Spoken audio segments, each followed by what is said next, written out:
64 ans aujourd'hui après l'indépendance de notre pays, d'ailleurs, nous sommes à l'aube de celle-ci.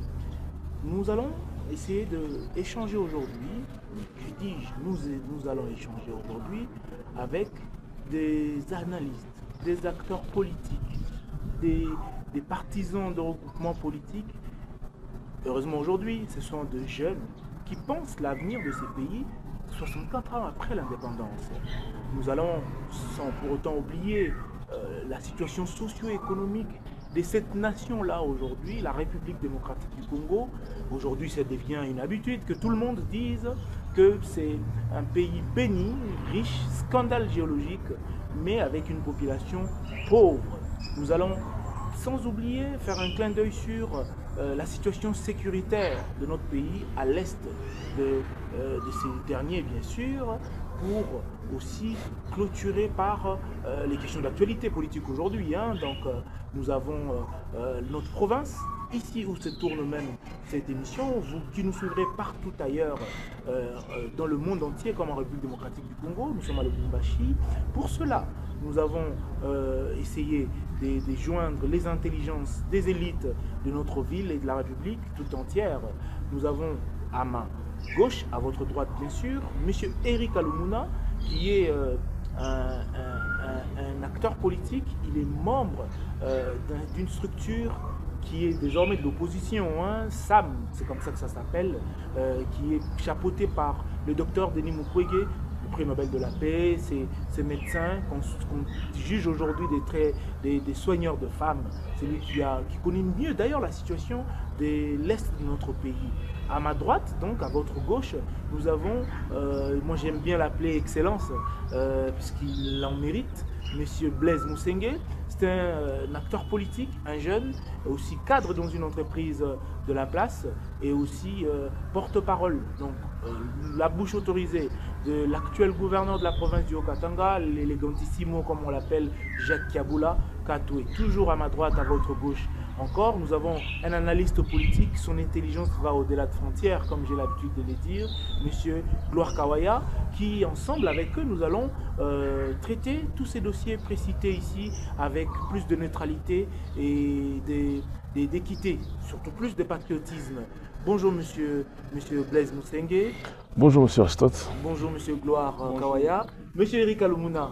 Bonjour, c'est bien l'opposition. Je préfère commencer par M. Blaise Moussenge. Est-ce que nous pouvons rapidement faire une sorte d'analyse superficielle de tous les 5 présidents qui ont succédé? Donc nous avons 64 ans aujourd'hui, la République démocratique du Congo a 64 ans aujourd'hui, de Joseph Kasavubu, tout en passant par le maréchal Mobutu, pour chuter à Mouzé Laurent Désiré Kabila, Joseph Kabila Kabange, et aujourd'hui nous sommes sous les airs de Félix Antoine Tshilombo Tshisekedi. Superficiellement, qu'est-ce que vous gardez de positif de tous ces succédants présidents de la République, et quels sont les points selon vous qui ont fait en sorte qu'ils puissent faillir ces 5-là? Merci pour la parole. Merci aussi pour nous avoir choisis parmi tant d'autres. Il y a plusieurs jeunes qui pouvaient venir, mais vous avez opté votre choix sur nous. Je vous dis sincèrement merci. Directement à la question 64 ans après l'indépendance du pays, 5 présidents ont succédé à la tête de notre nation. Qu'est-ce qu'on retient? Je pense ici que chaque président a eu à apporter une pierre à l'édifice qui est notre patrie. C'est qu'il y a Kasavubu qui a fait ce qu'il a pu faire. Parce qu'au jour d'aujourd'hui, on ne dira pas qu'ils ont lamentablement échoué. Moi, je crois que nous sommes sortis d'un point X à un point Y au jour d'aujourd'hui. Il y a beaucoup de choses qu'ils ont eu à faire aujourd'hui. Et nous ne pouvons que le remercier. Joseph Kabila a trouvé le pays presque à lambeaux. Un pays qui n'avait même pas d'économie, un pays qui avait tout a été détruit et tout consort. Mais il est venu, il a quasiment construit ce pays et il a laissé où il a laissé. Tshisekedi, au jour d'aujourd'hui, il est là, il est en train de continuer avec son bon chemin. Je pense que à un moment donné, je me dis, soit c'est nous Congolais qui n'étions peut-être pas prêts à accompagner ce président qui sont tous passés, parce que je me dis que nous avons de bonnes personnes qui dirigent ce pays, mais seulement avec de mauvais conseillers qui généralement sont venus pour mettre en déroute toutes les avancées de la construction qu'ils ont pu faire dans notre pays. Je me dis, les présidents, ils ont fait ce qu'ils ont fait. À nous Congolais, devrions s'en approprier des efforts qu'ils ont fait pour ce pays. Ouais. Ils ont quand même fait quelque chose, c'est réfléchi, c'est profond ce que vous dites, donc ils devraient être accompagnés par nous. Donc l'affaire du pays n'était pas l'affaire de seul le président. Seulement, voilà, effectivement. Monsieur Gloire Kawaya, 64 ans après, les 5 présidents. Merci, monsieur Aristo. Et je prends aussi l'occasion de saluer mes co-débatteurs qui sont ici. Et je salue également les téléspectateurs qui nous suivent et qui vont également nous suivre à travers les réseaux sociaux. Je pense que cette question, elle nous demande aussi de retomber, de replonger d'abord dans l'historicité de notre pays, de nous questionner bien sûr sur la gestion de ces 5 présidents qui aujourd'hui nous avons le président Félix Tshisekedi. Et patriotiquement, je pense que d'abord ces personnes doivent être respectées, doivent être honorées à leur statut. Être président de la République, diriger ces pays de 2 335 000 comme superficie n'est pas la moindre des choses, on doit se le dire très sincèrement. Alors je pense que, en tout cas, comme l'a dit mon prédécesseur, Excellence Blaise, c'est que le président Kasavubu, qui a trouvé le pays dans ce qu'il a trouvé, donc le pays a connu déjà la colonisation et heureusement que les colons partent, alors on confie le pays à Joseph Kasavubu. Et qu'est-ce qu'il fait de ces pays? Il fait d'abord sa part. Il implante d'abord une certaine politique. Il met un gouvernement avec notre premier ministre Lumumba, mais il n'a pas traîné, malheureusement. C'est le tour, par un coup d'État, c'est le tour de Mobutu, qui trouve aussi le pays dans ce qu'il a trouvé. Il fait aussi sa part pendant 32 ans. Le monsieur nous impose ce qu'il nous a imposé, dictature, mais au moins il a géré le pays de sa manière, avec de faits brillants, mais malheureusement aussi de faits qui ont malheureusement plongé le pays dans le chaos, dans la corruption, dans le détournement et même dans une guerre civile.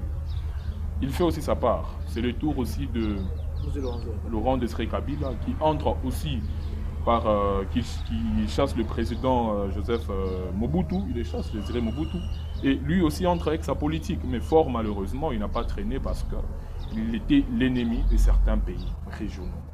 Alors on confie également le pays à son fils, Joseph Kabila, qui trouve d'abord le pays dans une disparition étatique, permettez, où le pays n'était pas uni, d'abord sur le plan politique et même territorial.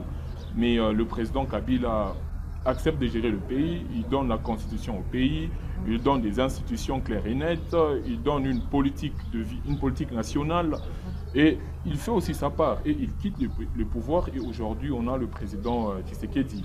Et lui, du moins, il trouve au moins le pays stable, un pays intelligent, un pays malgré le petit pépin, mais au moins il a trouvé le pays dans un pratiquement bon état. Alors personnellement, je pense que chacun de ces présidents a eu à faire leur part, mais ça demande aussi une certaine impulsion aussi populaire. Il faudrait qu'il y ait une certaine conscience aussi populaire pour accompagner. C'est qu'il a dit un accompagnement. Donc exactement, il faudrait que exactement. Je prends même route avec mon prédécesseur. C'est qu'il faudrait aussi qu'il y ait un accompagnement populaire, que la population puisse comprendre, puisse émettre aussi le vœu d'accompagner le président sur le plan pratique. Il ne faudrait pas rester toujours dans les idées, dans la volonté, mais il faudrait être aussi pratique. Alors, partant de cela, on pourra au moins voir un Congo prospère. On ne doit pas aussi se limiter, rentrer toujours dans les 64 ans, ça va continuer, mais il faudrait que les 64 ans puissent nous démontrer et puissent montrer aussi la maturité de l'État. Monsieur Eric Alomuna, je crois que vous avez le même point de vue que vos prédécesseurs ou vous voyez les choses pas dans cette oreille-là? Vous entendez les choses pas de cette oreille-là? Merci beaucoup, monsieur Aristote. Merci aussi. Monsieur Gloire Kawaya. Merci à tous qui m'ont précédé. Je salue aussi tous qui nous suivent et tous qui vont nous suivre.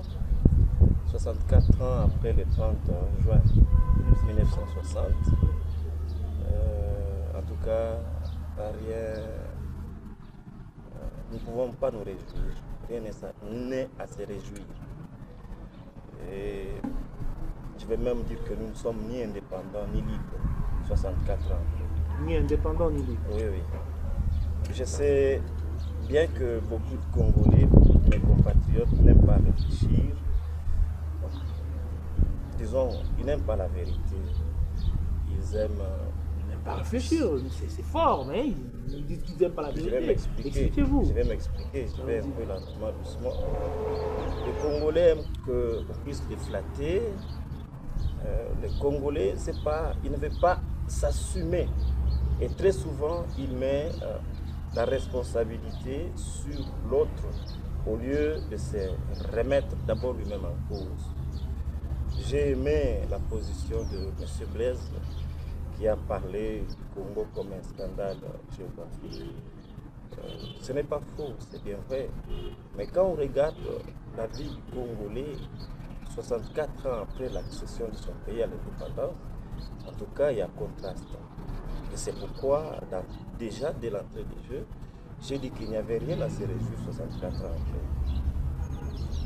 5 présidents se sont succédés, nous sommes déjà au 5e. C'est une aberration tenter de dire qu'ils n'ont rien fait parce que je suis conscient que chacun a quand même essayé de faire quelque chose dans les circonstances qui étaient les siennes. Mais je voudrais en tout cas que nous puissions aller un peu loin. C'est le peuple qui a demandé l'indépendance le 30 juin. Emery Patrice Lumumba, Kasavubu, Mpolo, Sendwe et tous les compatriotes, les pères de notre indépendance, ils étaient juste en train de vouloir, ils étaient au devant de la scène, mais derrière, surtout, c'est le peuple.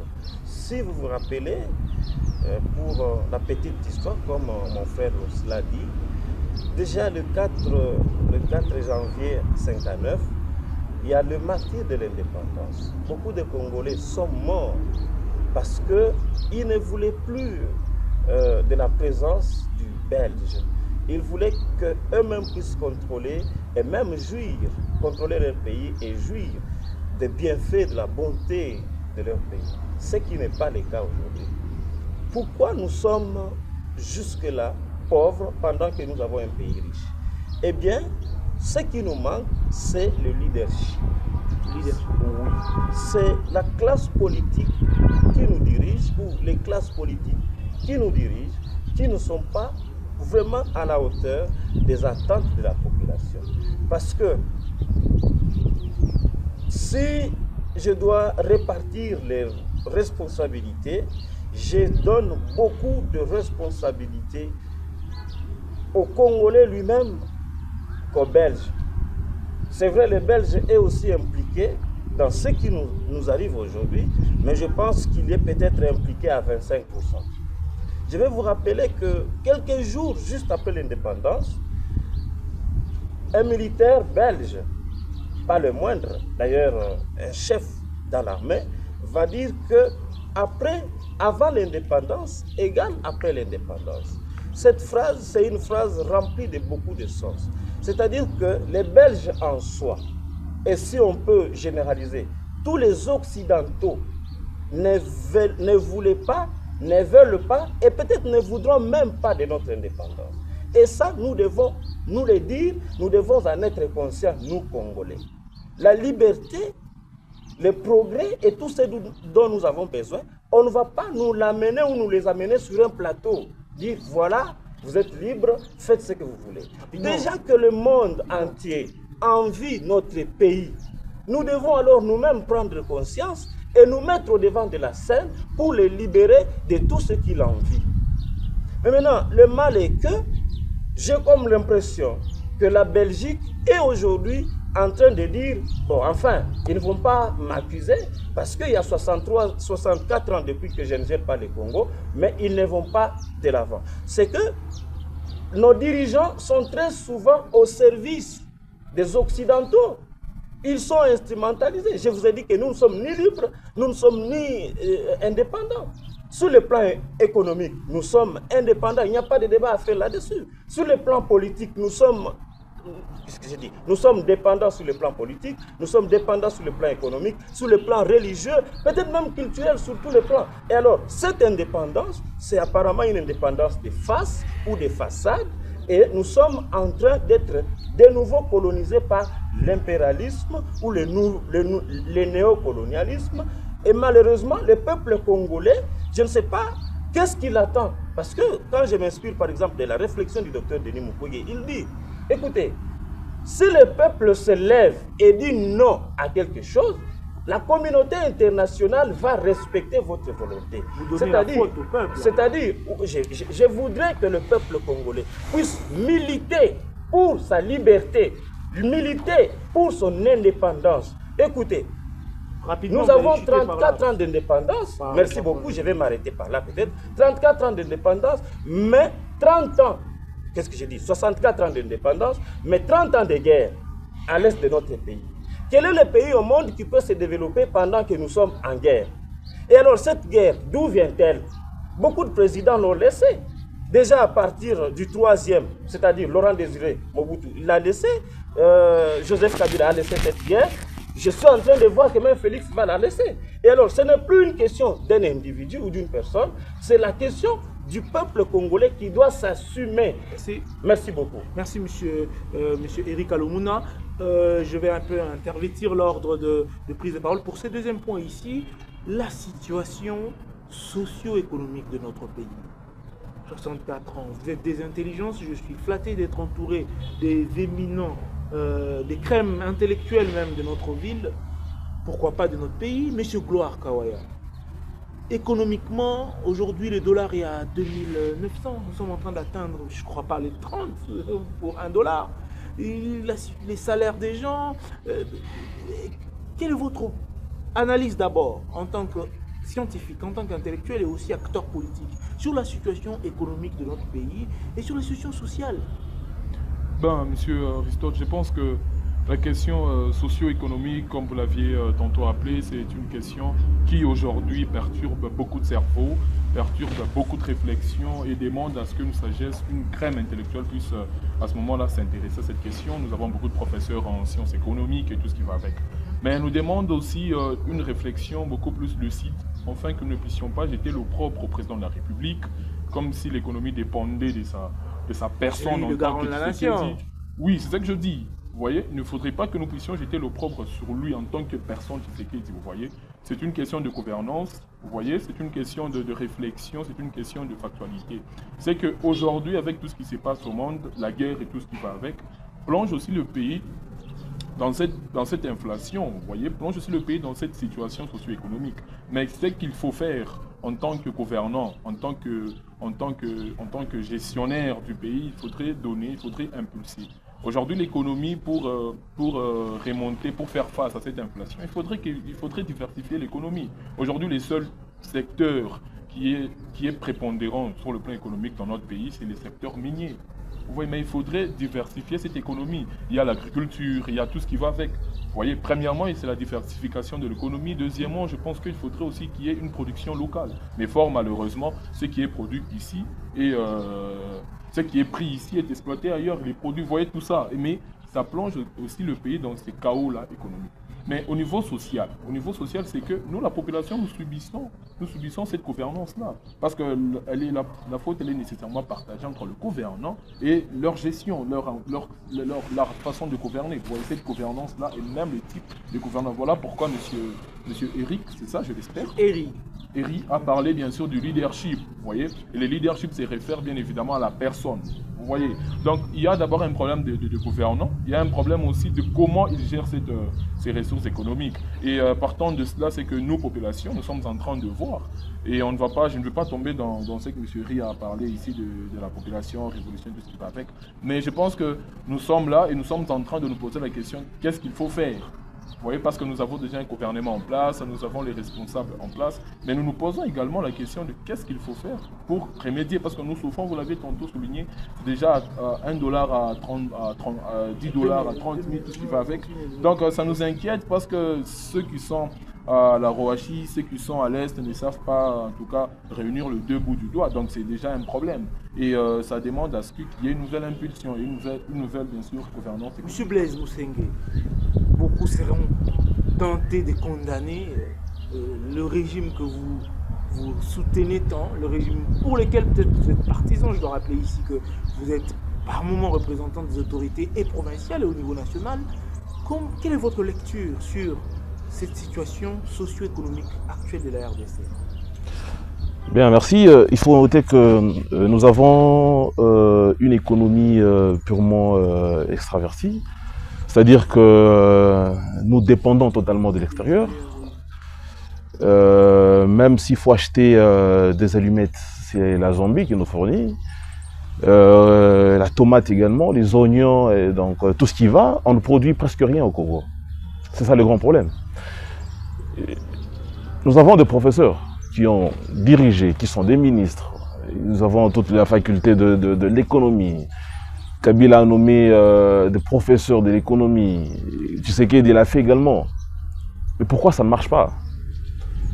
Il y a un sérieux problème, c'est que le gouvernement doit maintenant encourager la production locale. Tant que nous n'arriverons pas à encourager, le gouvernement bien sûr, n'arrivera pas à encourager la production locale, nous dépendrons totalement de l'extérieur. Mais cependant, l'Afrique dans son entièreté, la plupart des pays qui nous entourent aujourd'hui, ils ont un sérieux problème sur le plan économique.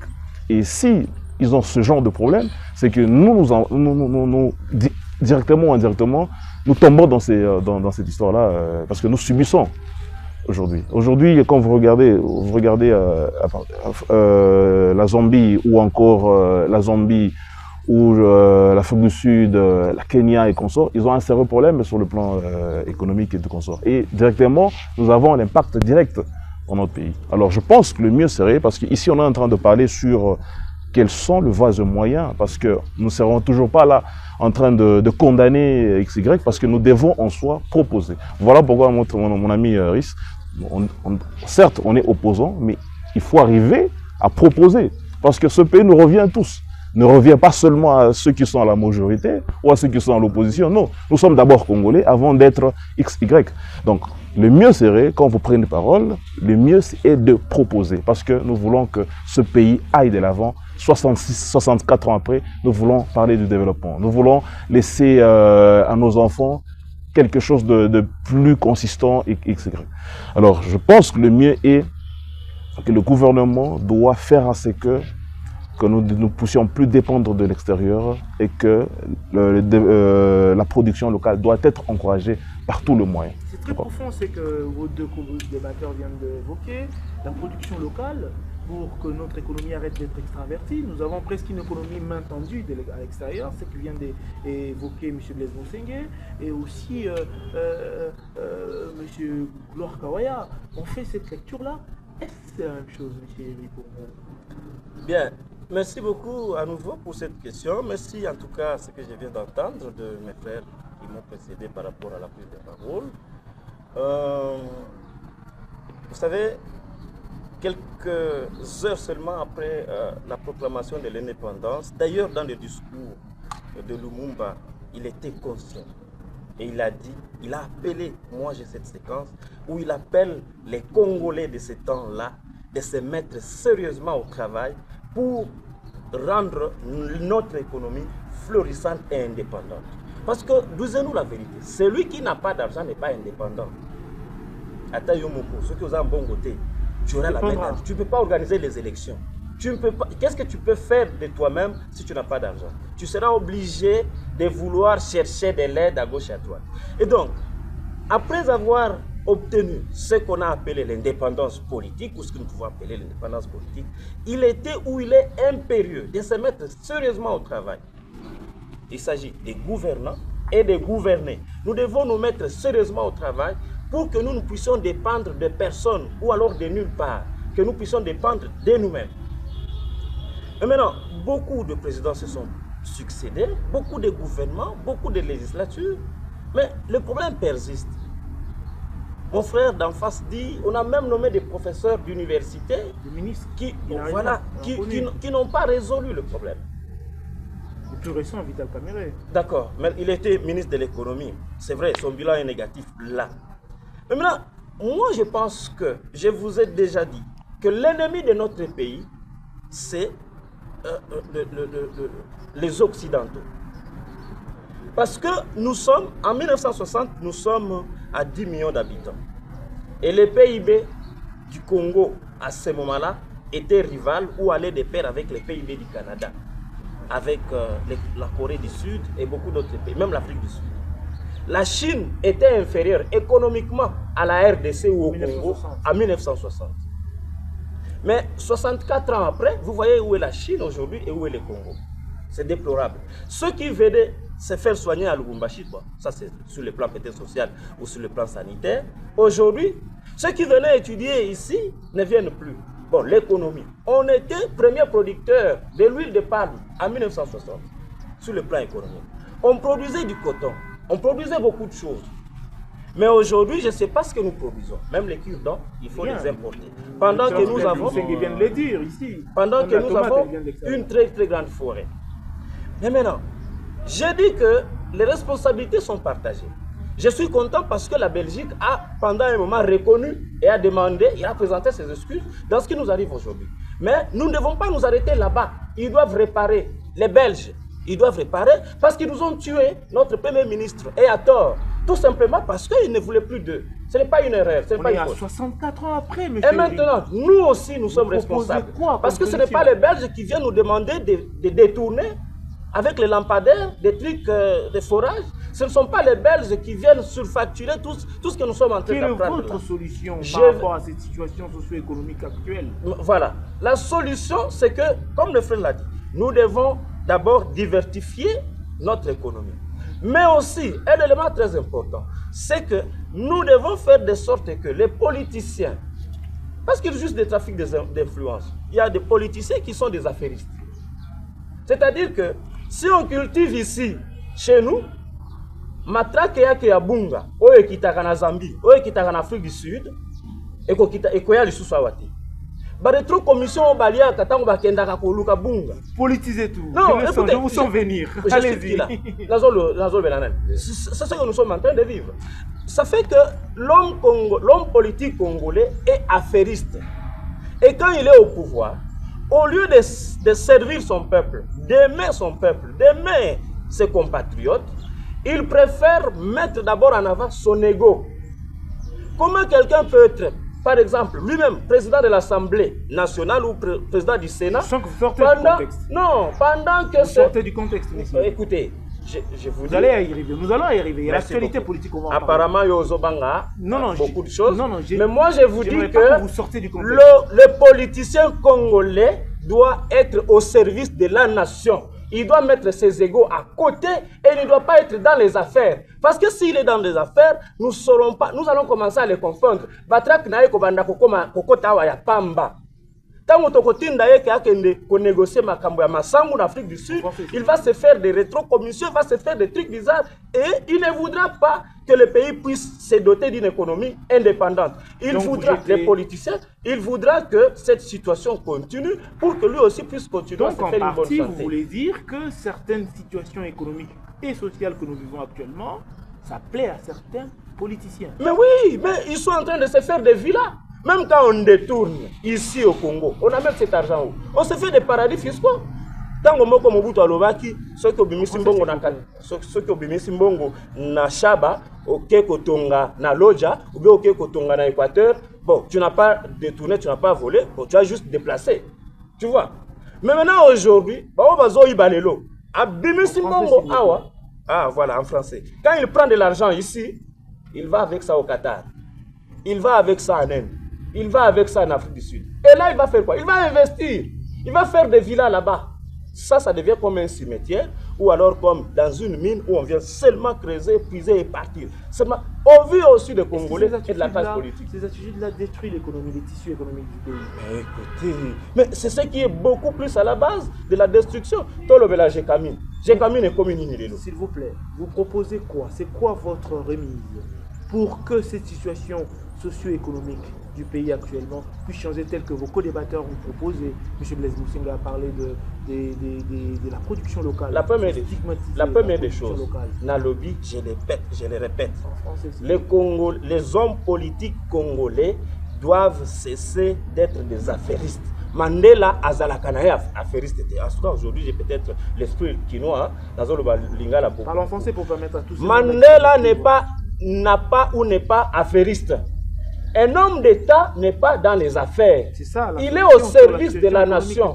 Un homme d'État, Kwame Nkrumah, Kaunda et les autres là, ils sont morts apparemment sans beaucoup de propriété.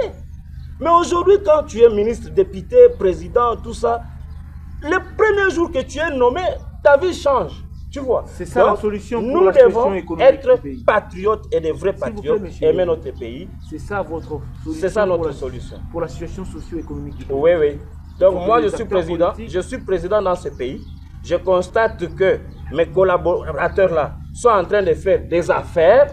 En tout cas, tu choisis entre l'affaire ou les affaires et la politique. Mais un acteur politique peut aussi faire de la politique, il peut aussi faire des affaires et créer des entreprises pour le Congolais. Avec un pays de plus de 90% de chômeurs. Combien d'entreprises ces Congolais, ces affairistes que nous avons au pouvoir nous ont déjà fait?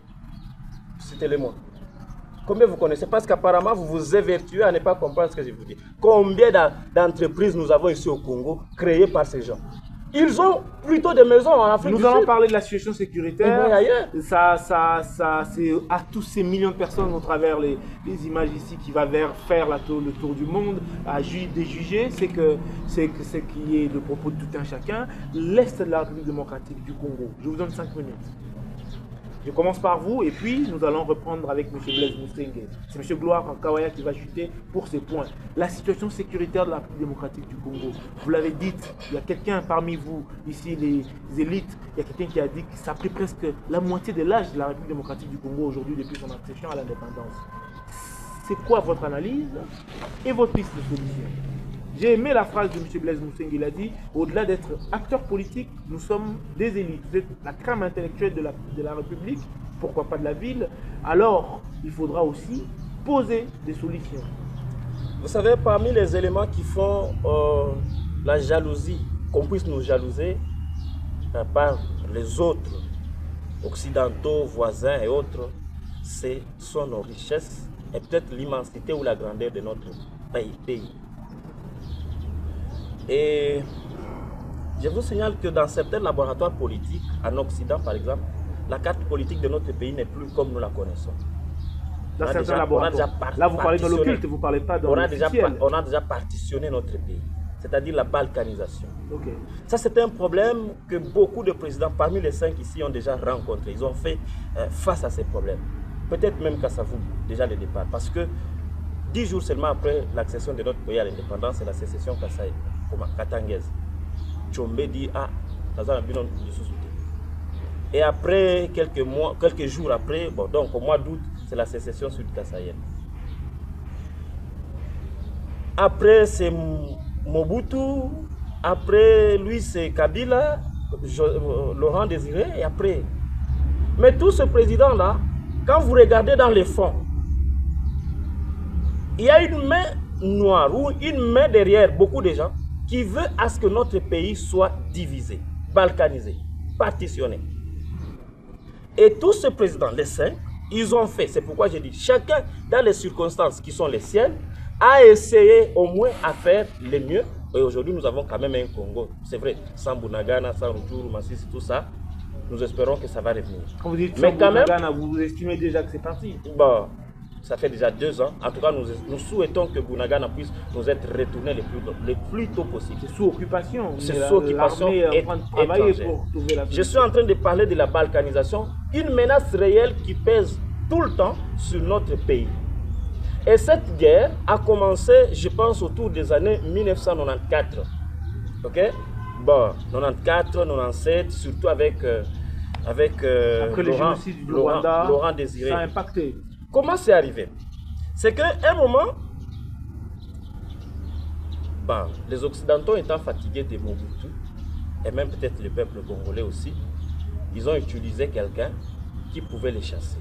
Et ce quelqu'un-là, c'est Laurent Désiré. Laurent Désiré n'est pas venu seul, il y a une main qui le tenait jusqu'au pouvoir. Et quand il est arrivé au pouvoir, nationaliste qu'il était, il dit, trop c'est trop. Écoutez, Bozongana.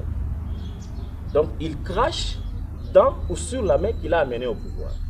Et on dit, ah bon, ça va, nous allons aussi voir comment ça va marcher.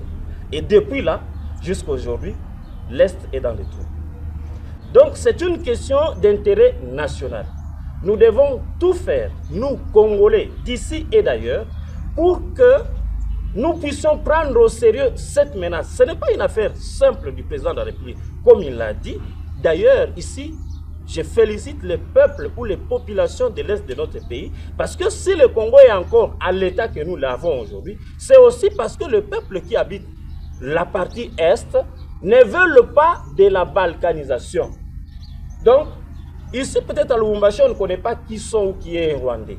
Mais ceux qui sont là-bas, à Ituri, au nord Kivu, au sud Kivu, peut-être même dans les Tanganyika, ils connaissent bien et ils n'aiment pas, ils ne veulent pas parler de l'occupation rwandaise. C'est pourquoi ils font toujours tout ce qu'ils peuvent pour leur barrer la route. Ce que je commence à constater de dangereux ces derniers jours, depuis le 30 juin, 30 juin 2024, quand on a pris Kanyabayonga, nous avons vu quelque chose de choquant. Le peuple recevait ou acclamait M. Corneille Nangaa. C'est à décourager. Je demande à ceux qui sont là-bas de ne pas céder. Corneille Nangaa n'a pas un bon agenda. Parce que derrière lui, il y a les M23, il y a les Rwandais. Mais aussi, celui qui nous a proclamé Tshisekedi d'ici, si Tshisekedi ne respecte pas leur deal ou si on lui ravit les carrières minières, il se rebelle. Non, non. Donc, je demande à ceux qui sont là-bas à l'Est de continuer à faire barrage à la progression de cet ennemi parce que c'est un ennemi.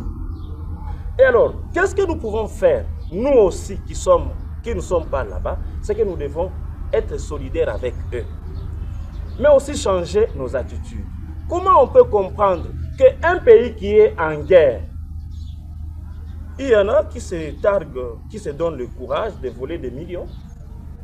Un pays qui est en guerre, pendant qu'on est en train de faire tomber des localités entières, on fait des manifestations au stade de martyrs, on chante. Un pays qui est en guerre, est-ce que réellement, si nous sommes une famille, une nation, ça ne pouvait pas exister. Les déclarations incendiaires de certains qui sont, ou de certains colonels ou de ceux qui sont au pouvoir. Quand, par exemple, Gilles Alinguetti dit que nous ne sommes pas en guerre aux États-Unis, et là, il est en mission de service. Donc, il utilise l'argent du contribuable congolais, mais il va dire, non, la guerre, nous la voyons à la télé, elle se passe à plus de 2000 km de Kinshasa. Ça, ce ne sont pas de bons comportements pour un pays qui est en guerre. Nous voulons que le chef de l'État, le gouvernement, l'armée et la population, nous puissions être solidaires, qu'on parle le même langage. J'ai toujours parlé pour l'unité nationale et avec l'unité nationale, nous pouvons mettre tous ces ennemis dehors et ces ennemis s'appellent les Occidentaux. Ça commence à devenir une fatalité presque, je vais dire. J'ose croire que nos enfants ou nos arrière-petits-enfants ne vont pas connaître ça. La guerre de l'Est, apparemment, on doit s'y habituer. Quel est votre point de vue, M. Blaise Moussé? Pour une fois, je suis un tout petit peu d'accord avec Aris. Je l'ai senti un peu plus congolais. Je crois que quand on parle du pays, quand on parle de la guerre à l'Est, nous devons vraiment être sérieux. Nous devons se regarder droit dans les yeux, se dire des vérités, parce que certes, nous sommes à 2000 km, mais nous devons compatir avec nos frères qui sont à l'Est. Quand vous voyez des mamans, vous voyez des enfants qui ne peuvent plus aller à l'école, Vous avez des mamans qui sont violées, qui sont tuées par des mécanismes comme pas trop humains. Je pense que c'est vraiment déplorable, c'est vraiment regrettable. La situation de l'Est, je pense que le gouvernement devrait, encore Patrick Mouyaya, qui est le ministre du Média et Communication, parce qu'en soi, la guerre, à un moment, elle est médiatique. Mais quand vous regardez sur nos chaînes nationales, qu'est-ce qu'il y a? On nous brandit la musique, on nous brandit de divertissement et consorts. Et dans la tête de Congolais, on dirait qu'on n'est pas en guerre. Mais cependant, nous devons prendre cette question avec vraiment du sérieux, parce que c'est notre pays. Il s'agit de notre pays. Parce que plus 30 ans déjà, on parle presque de la balkanisation, parce que Bounaga n'est plus dans nos mains, Calais consort, mais je pense que les ministres du média devraient conscientiser les gens, devraient conscientiser en disant que nous avons un sérieux problème. Quand on interdit les gens d'en parler sur la guerre à l'Est, je pense qu'il y a un sérieux problème.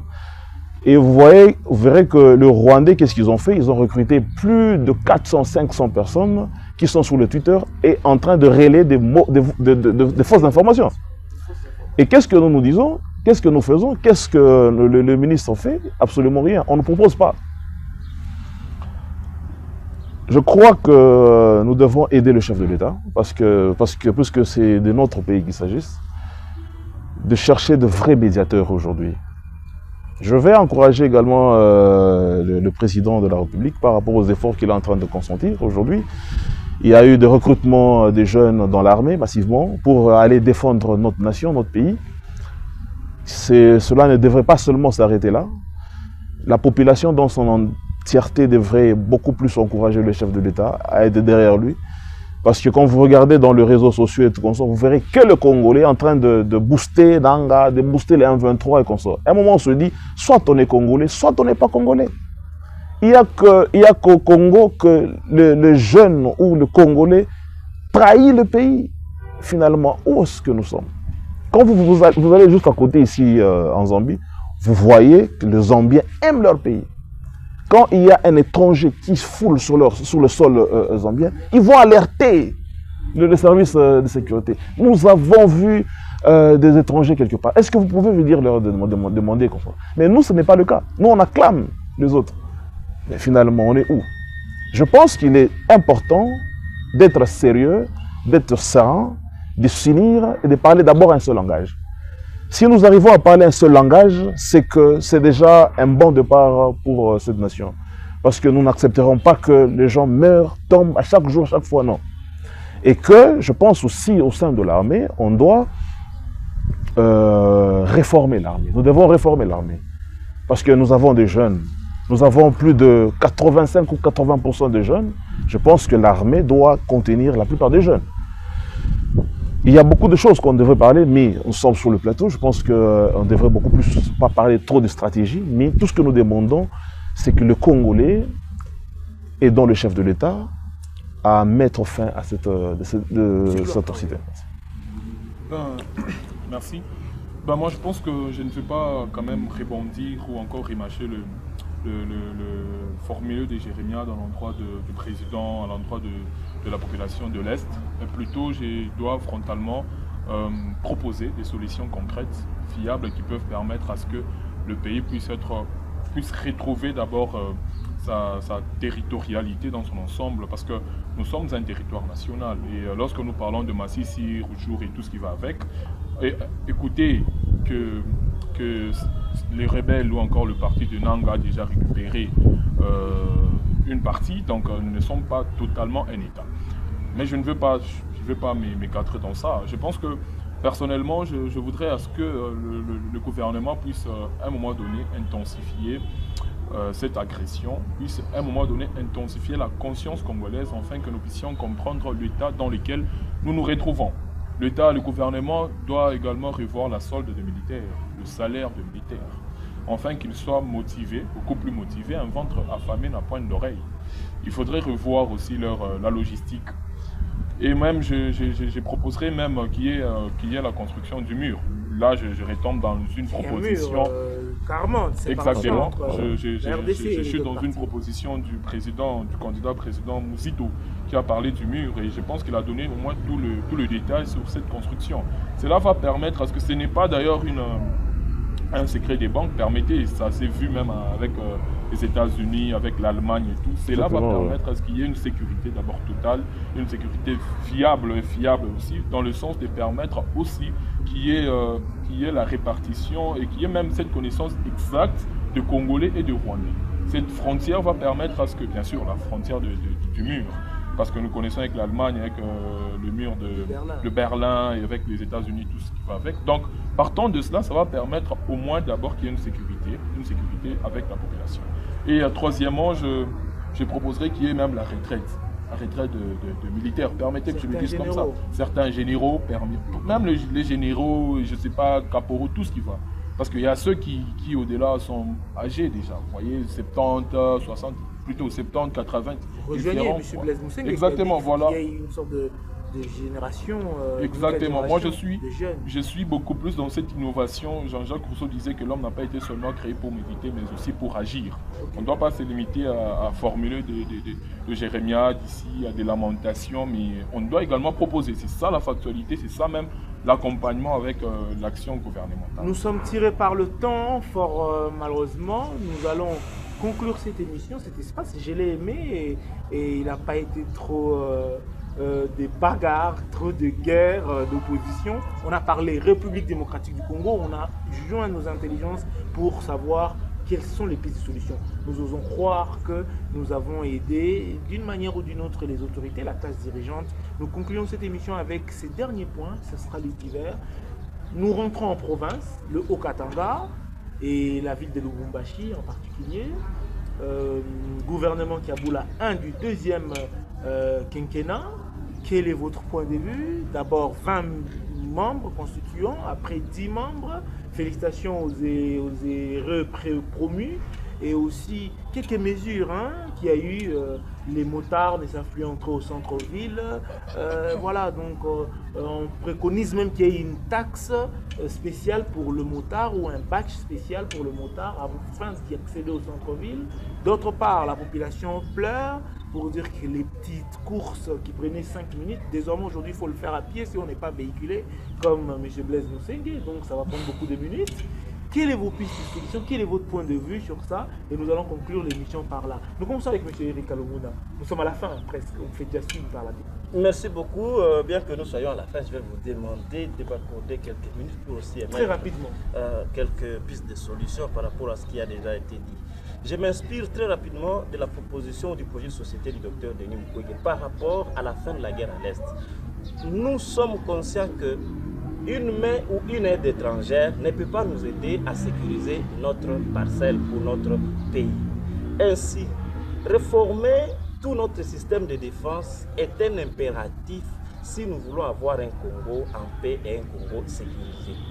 Quand on est en train de sous-traiter la sécurité de notre pays, en tout cas, ça ne nous donnera pas. Sous-traiter, c'est-à-dire amener les armées étrangères, compter sur l'aide de la Zambie, de la Tanzanie, Zimbabwe, tout ça, EAC, tout ça, ces trucs, machin, comme le disait le président Tshisekedi, ça ne va pas nous aider. Nous devons d'abord réformer tout notre système de défense. Quand on parle du système de défense, c'est la police, c'est l'armée, ANR et tous les autres. J'ai aimé l'exemple qu'il a donné. Il dit, quand tu arrives en Zambie, même quand c'est un petit qui t'avient, un jeune homme, il va directement dire à son père. Son père ira peut-être à la police va aller jusqu'à ce que tu seras maîtrisé.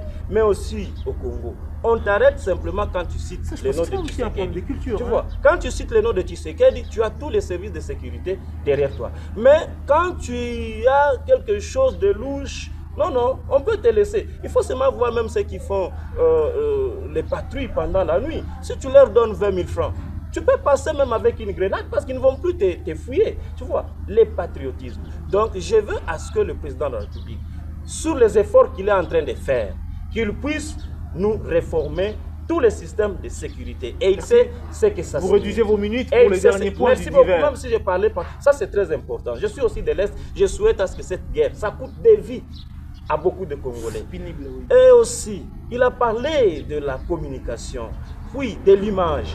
Le président devait aussi comprendre que nous sommes en guerre.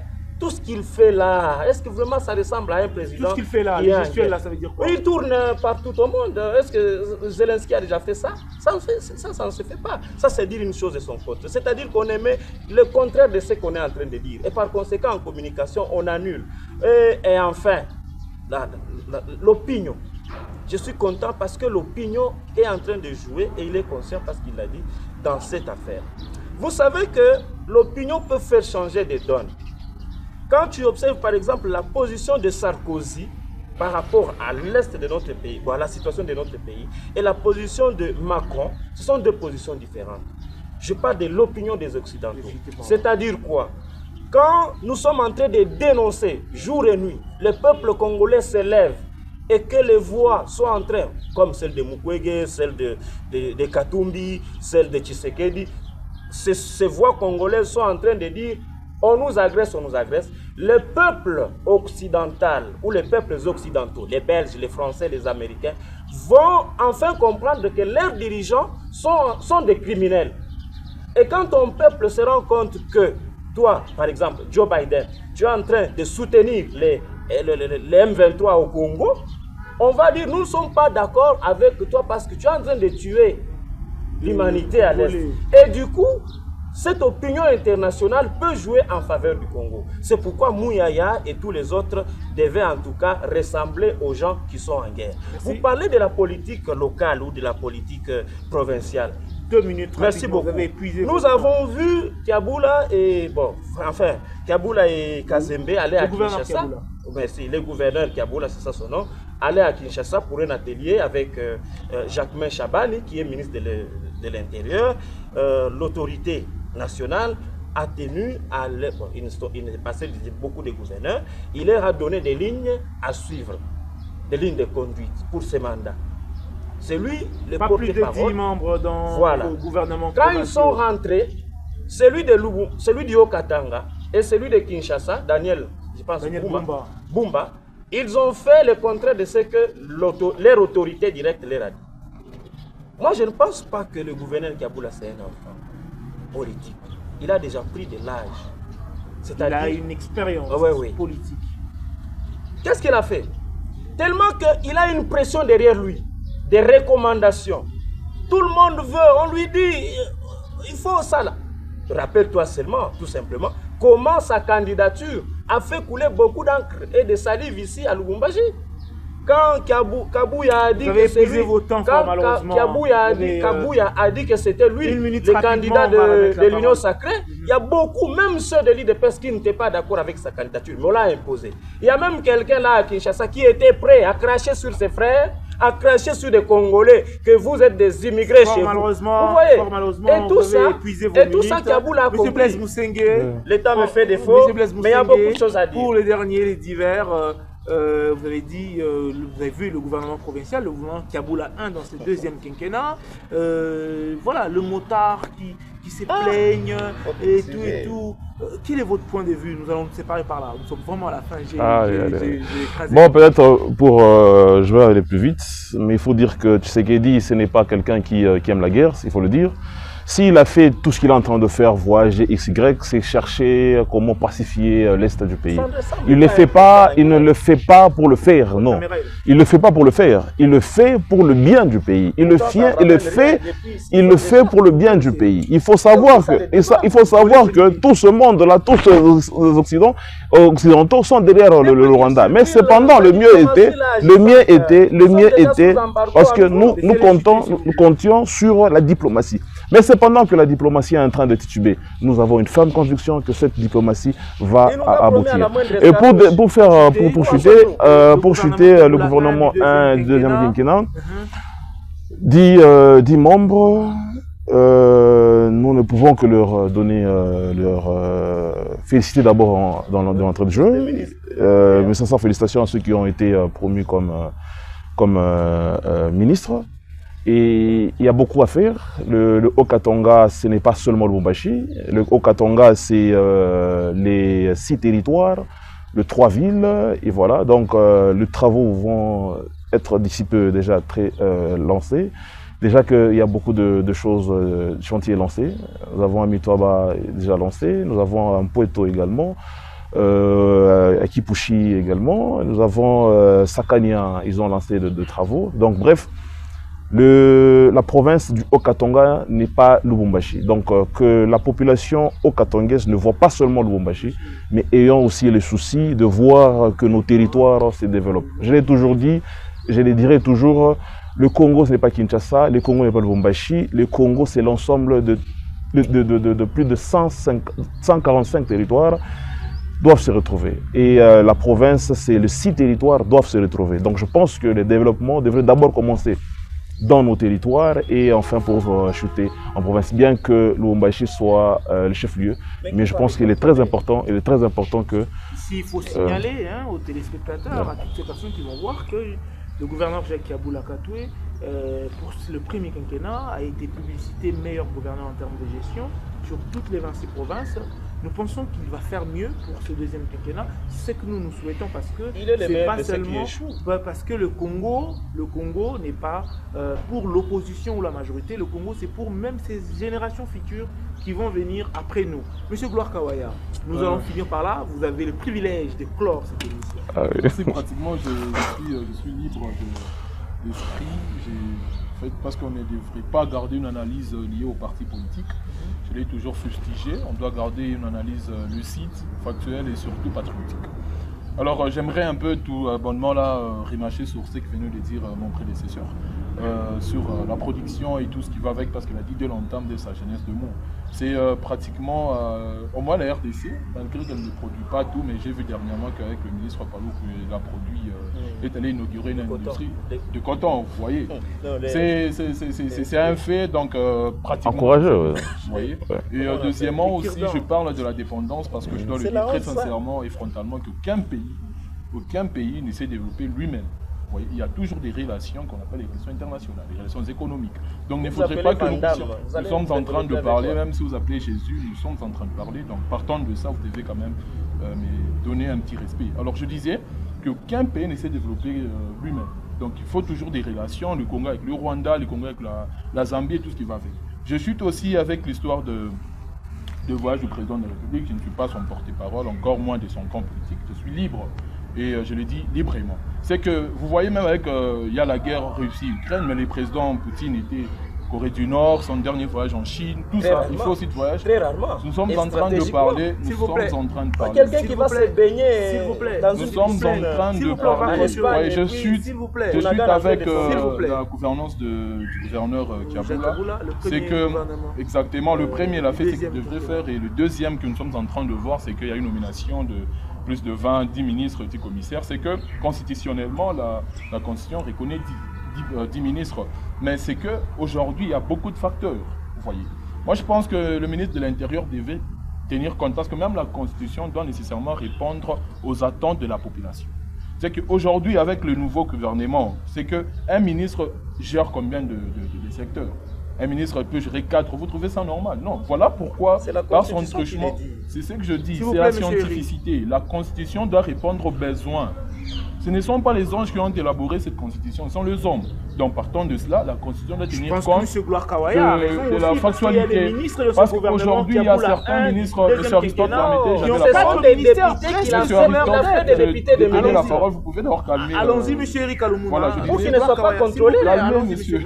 C'est M. Aristote qui a la politique. Merci beaucoup, mais je vous plaît, M. Eric Aloumou. Alors, non, je suis conscient de ce allez-y, on va Alors, je disais, la Constitution doit tenir compte de la réalité. Aujourd'hui, maintenant, on a remanié, si je peux le dire ainsi, mais comment vous allez m'expliquer qu'un ministre peut gérer 4 secteurs? C'est insignifiant quelque part, vous voyez ça. Voilà pourquoi le gouverneur, je ne le jette pas des éloges, mais il a été beaucoup plus prévoyant. C'est ça même la gestion. il a été beaucoup plus prudent en mettant le commissaire. Mais malheureusement, aujourd'hui, je ne sais pas où est-ce qu'ils sont partis. Merci beaucoup. On a invité tout le monde Merci, monsieur avec Gloire une Kawaya. gorge Merci, déjà Excellence Blaise Moussenga. Merci beaucoup. Merci, monsieur Eric Alumuna. C'est moi qui vous remercie. Nous allons, dans les jours à venir, pourquoi pas peut-être le mois prochain, faire un autre plateau comme celui-ci. Nous allons un peu prendre un seul sujet et puis élargir le champ d'expression de tout et chacun. Moi, je vous dis énormément merci. Surtout qu'on n'a pas parlé de motard.